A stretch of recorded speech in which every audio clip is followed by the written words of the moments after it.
Hello everyone, I welcome you all in this YouTube channel. So आज के video में हम छत्तीसगढ़ जीके सीरीज को आगे बढ़ाते हुए नेक्स्ट टॉपिक कवर करेंगे।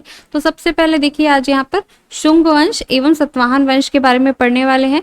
सो जो ये शुंग वंश है वो छत्तीसगढ़ हिस्ट्री में इसका उतना इंपॉर्टेंट पार्ट नहीं है, बिकॉज यहाँ पर ज़्यादा एविडेंस कुछ छत्तीसगढ़ से मिला नहीं है। सिर्फ 2 पॉइंट आपको इस टॉपिक में याद रखना है।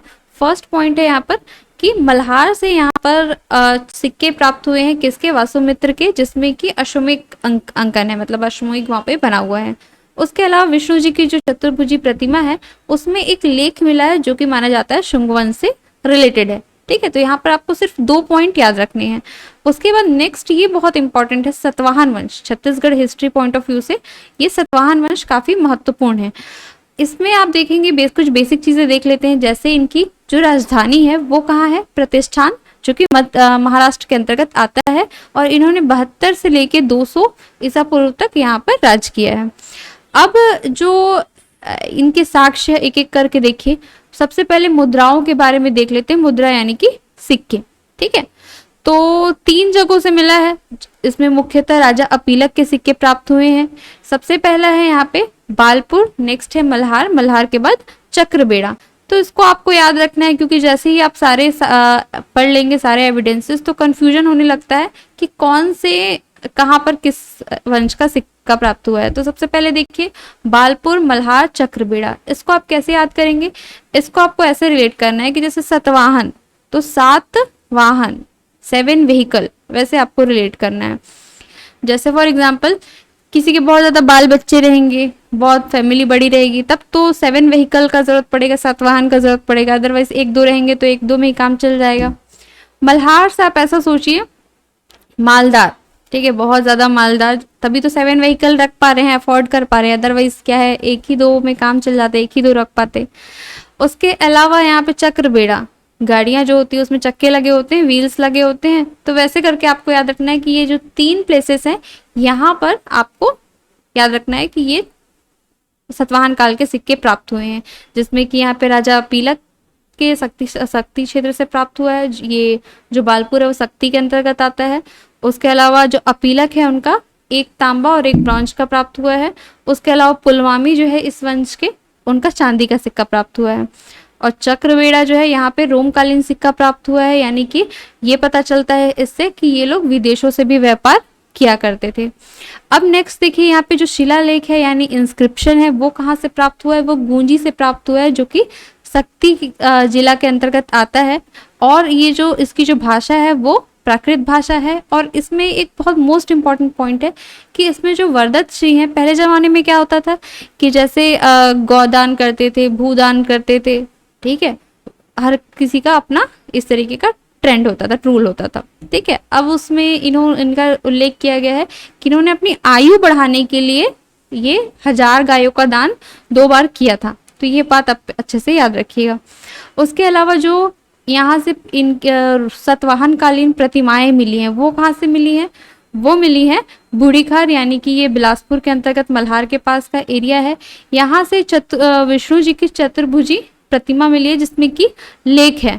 ठीक है, जो कि सतवाहन कालीन है। और इसको भी जस्ट हम लोगों ने शुंग वंश के टाइम भी पढ़ा।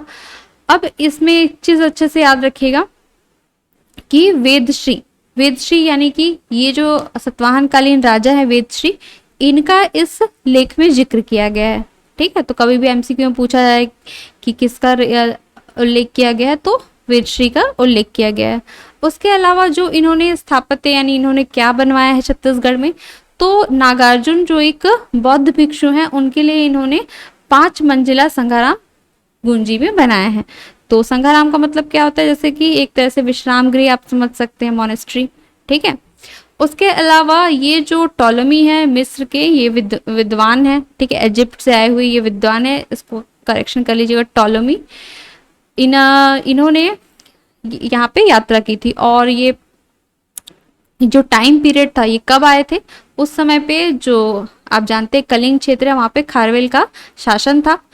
उसके अलावा यहाँ पर देखते हैं, बहुत ही इंपॉर्टेंट है, सतवाहन कालीन काष्ठ स्तंभ। इसको अप्रैल 1921 में जो हीराबंद तालाब है वहां से निकाला गया है। शक्ति जो क्षेत्र है, शक्ति जिला है, वहां पर एक ग्राम है जिसका नाम है किरारी ग्राम, वहां से इसको निकाला गया है। ये बहुत ही इंपॉर्टेंट है, ठीक है। आपसे पूछा जा सकता है कि सातवाहन कालीन जो कास्ट सिस्टम है वो कहाँ से प्राप्त हुआ है, ठीक है। तो इसको आप ऐसे याद रख सकते हैं कि किरारी मतलब ये जो 7 गाड़ियां हैं, हो सकता है कि इनकी खुद की नहीं है, इन्होंने किराए पे ली है, वैसे याद रख सकते हैं किरारी ग्राम। जस्ट ट्रिक है आपको, क्या है कि बहुत सारे डाटाज आपको याद रखने हैं। पूरा जो जीके है वो बोलने में ही छोटा है, लेकिन वो बहुत ब्रॉड है, बहुत बड़ा है। तो आपको हर एक चीज को क्या है ऐसे रिलेट करके याद करना है, थोड़ा आसान हो जाता है। अदरवाइज आप ऐसे भी याद रख सकते हैं। और जो ये स्तंभ है वो 9 फीट 4 इंच इसका लंबाई है, ठीक है। उसके अलावा यहाँ पर याद रखिए कि ये जो प्राकृत भाषा और ब्राह्मी लिपि में इसके अंदर जो लेख है उसका लोग अभी भी अध्ययन कर रहे हैं, और वो प्राकृत भाषा में एवं उसकी जो लिपि है वो ब्राह्मी लिपि है। इसका जो सर्वप्रथम अध्ययन है वो किसने करना स्टार्ट किया था? लक्ष्मी प्रसाद उपाध्याय। तो ये आप याद रखिएगा। उसके अलावा जो ये किरारी का जो ये काष्ठ स्तंभ है, इसमें ऐसा नहीं है कि राजाओं का नाम है या फिर क्या लिखा हो। उसमें क्या लिखा हुआ है?